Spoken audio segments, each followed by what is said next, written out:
Assalamualaikum warahmatullahi wabarakatuh, and a very good day for the whole of Warga Petronas. My name is Mohamed Amin Abdullah. I've been with this organization for the past 33 years. Now I'm doing part-time with Petronas in coaching, facilitating the Generative Culture program.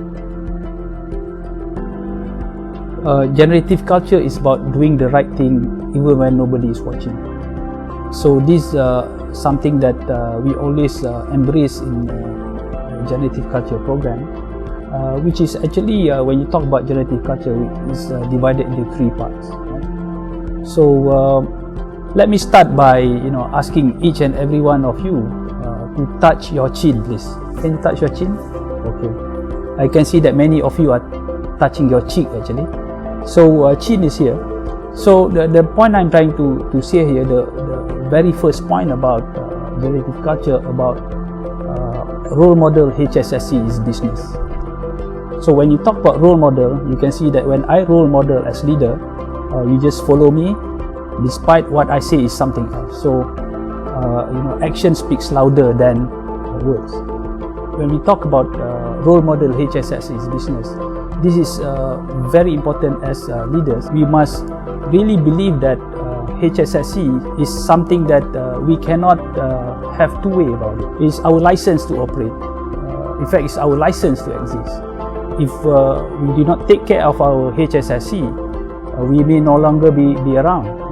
So the second part of generative culture is about psychological safety, about creating psychological safety in our organization. When we talk about creating psychological safety, this is something that really essential part of what we are doing in generative culture by creating an environment where people feel safe, people feel comfortable to give feedback, people do not have concerns about retribution for giving feedback, truthful feedback.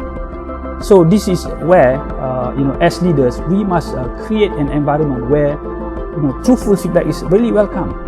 We really want people to come and talk to us about what's the reality down there, rather than trying to paint everything everything green down there. So we do not want this so-called watermelon syndrome, green outside, red inside. So as part of creating psychological safety, we as leaders must listen, evaluate, and take action. I believe when we create this psychological safety, the organization will move towards a better, higher level of generative culture, because people feel safe being in the organization, voicing out with candor and so on. And the third part of this generative culture is about conscious risk awareness. When you talk about conscious risk awareness, this is where we really want everybody that come into our plant is aware about the risk they are going into. We must make sure that we give them the right capability, empower them with the right capability, the right competency to do the right job. So that we want people to feel that they are entering into an organization where we are very, very concerned about HSSC is our top priority and everybody must do it. So when you talk about conscious risk awareness, we are talking about also about the interdependency between us and our partners, our contractor. So to me, this is something sometimes we forget. Although the contractor work for us, but we cannot abandon the accountability. The accountability is still with us. So we are interdependent between us and the contractor. Their failure is our failure. Their success is our success. So it's very, very important for us as leaders keep on emphasizing this. Create that experience for people entering our plant that we are serious about HSSC, so that people will know that this is an organization where generative culture really is being lived throughout the organization.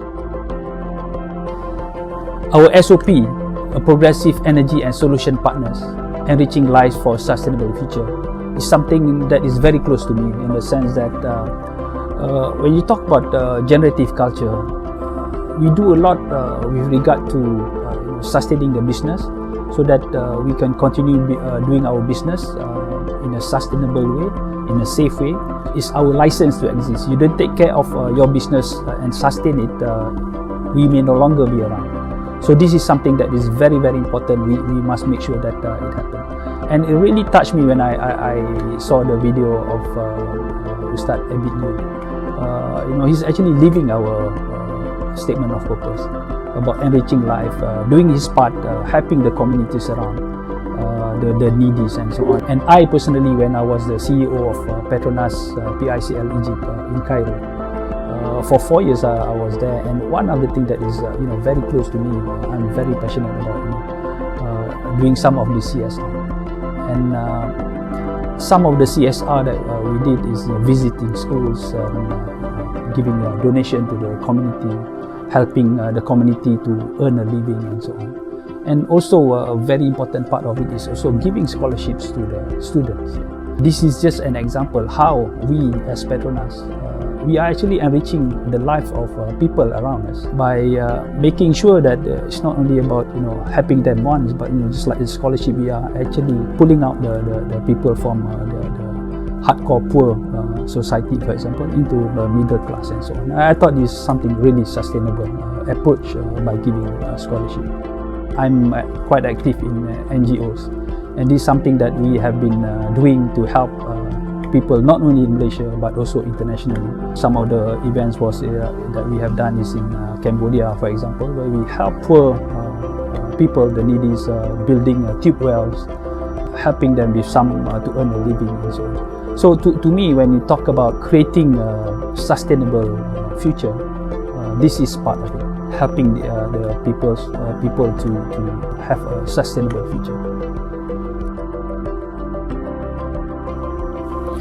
Okay, in the morning session we discuss about sustainability, and it's obvious to us there's no planet B. We have to live in this planet, like it or not. We have to take care of it, not only for us but for the future generation. There's no two way about this. You look at the recent floodings that happened in Malaysia. It's very sad. It's very sad indeed to note that. Partly this is because of the forest is not really taken care of. When the forest is cut down, there's no longer any more buffer for the rains. It just gush down and that's where the flooding started. And of course it's partly because of the climate change and so on. So this is just an example why we must make sure that we take care of our environment. Whatever we do, we must do it sustainably, so that it's not only for us today, but also for our grandchildren and great-grandchildren, so that they have a chance to live a much better life than we have today. I've been working for Petronas for the past 33 years, and this is something that I must say that I feel blessed, and I really cherish all the moments that I have in Petronas. When we embark into this generative culture program, I thought this is one of the best thing that has ever happened to me and the organization as a whole.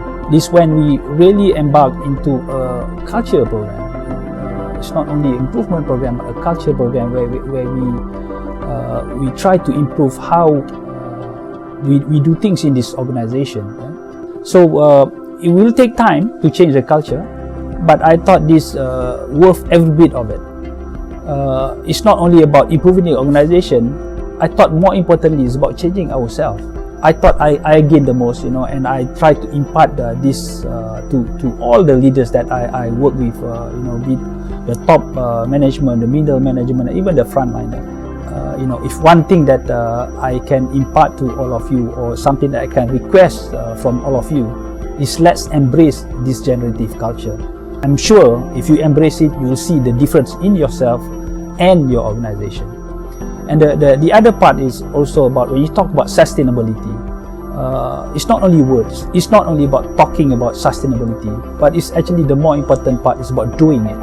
When you talk about the 3R, the recycle, reduce and reuse, it's not only words, but you must do something about it. The bottom line of all of this, this is something that we must do, and even small things that you can see around you, just do it and make an impact within your circle of influence. Do it get the people around you to support this good intentions. When you talk about accessibility, the 3R is not only words, as I said. The most important part is about doing. Thank you. So my last word is stay safe, stay healthy, bend the curve. Thank you, everyone.